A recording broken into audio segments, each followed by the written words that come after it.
माननीय उप सभापति महोदय, इस बजट पर पिछले कई दिनों से चर्चा चल रही है, जिसमें इस माननीय सदन के कई सदस्यों ने अपने अपने विचार रखे हैं, किंतु इन सदस्यों में से किसी ने भी महंगाई के विषय में विस्तार से कुछ नहीं कहा है।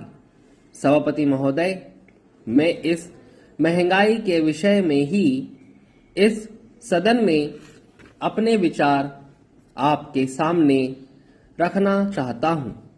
इस विषय बहुत ही गंभीर है और आम जनता से जुड़ा हुआ है।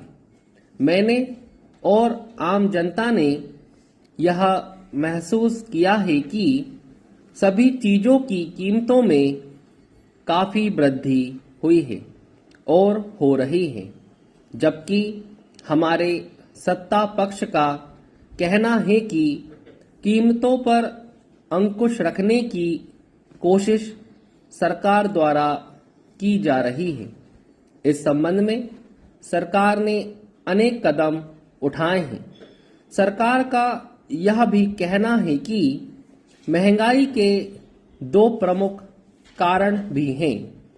एक, पिछले वर्ष मौसम का खराब होना व दूसरा, उत्पादन में कमी होना। अध्यक्ष महोदय, मैं इन दोनों कारणों में से बिल्कुल सहमत नहीं हूं, क्योंकि यदि उत्पादन में किसी कारण से कमी होती है तो यह सरकार की जिम्मेदारी बनती है कि वह उस कारण को दूर कर उत्पादन को बढ़ावा दे तथा यदि इसके बाद ही उत्पादन में कमी रहती है तो आम जनता से जुड़ी हुई चीजों को बाहर से मंगाए। लेकिन मुझे यह बड़े दुख के साथ कहना पड़ता है कि एक तरफ तो सरकार यह कहती है कि उत्पादन में कमी हुई है और दूसरी तरफ कमी होने के बावजूद भी आवश्यक चीजों को वह बाहर के देशों में भेज रही है। इस संबंध में सरकार को अपनी नीति स्पष्ट करनी चाहिए और आम जनता की समस्याओं को भली भांति समझते हुए उन्हें दूर करना चाहिए।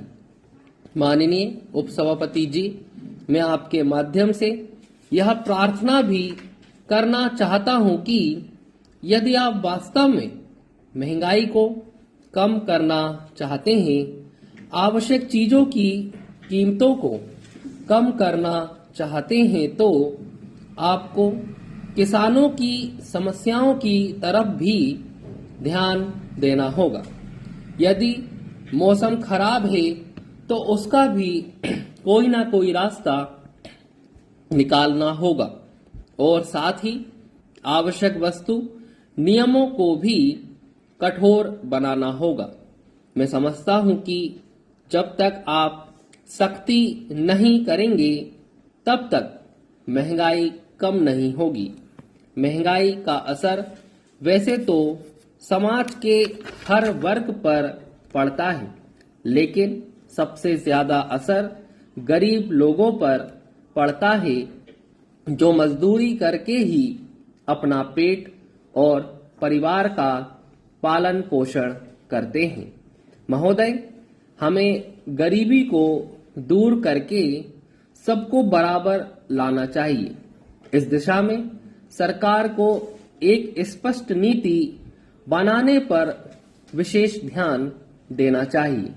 रोजगार के साधन उपलब्ध कराने चाहिए तथा उनको बैंकों से सस्ती दर पर कर्ज उपलब्ध कराया जाना चाहिए।